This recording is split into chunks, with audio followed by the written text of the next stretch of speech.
ঝিনাইদহের এমপি আনোয়ারুল আজিম মান্নার হত্যাকাণ্ডে একের পর এক নতুন তথ্য বেরিয়ে আসছে।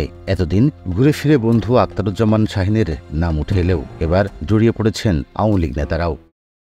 হত্যার ঘটনায় জড়িত থাকার অভিযোগে মঙ্গলবার বিকেলে রাজধানীর ধানমন্ডি এলাকা থেকে আটক করা হয় ঝিনাইদহ জেলা আওয়ামী লীগের সাধারণ সম্পাদক সাইদুল করিম মিন্টুকে। এ ঘটনায় জেলা জুড়ে সৃষ্টি হয়েছে চাঞ্চল্যের। এদিন রাতে দোষীদের শনাক্ত করে শাস্তির দাবিতে কালীগঞ্জে বিক্ষোভ মিছিল করে পৌর আওয়ামী লীগের ৫ শতাধিক নেতাকর্মী। হত্যার সঙ্গে যেই জড়িত থাকুক তাদের দ্রুত আইনের আওতায় আনার দাবি জানানো হয়।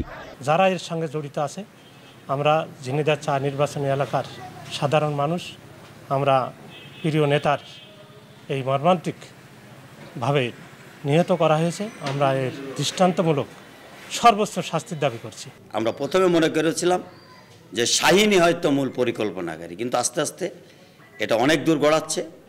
এখন এই মিন্টুকে বা জেলা আওয়ামী লীগের ভিতরে ঢুকায়ে মূল হত্যাকারী যারা মূল পরিকল্পনার শাহীন, এরা যাতে আবার পর্দার আড়ালে না চলে যায়। নগদে ৫০০ টাকা বা তার বেশি পেমেন্টে পেতে পারেন ঢাকায় জমিসহ ২০ কোটি টাকার পুরস্কার। এদিকে মিন্টুকে আটকের খবর শুনে তার পক্ষের লোকজনও বিক্ষোভ মিছিল করেছে।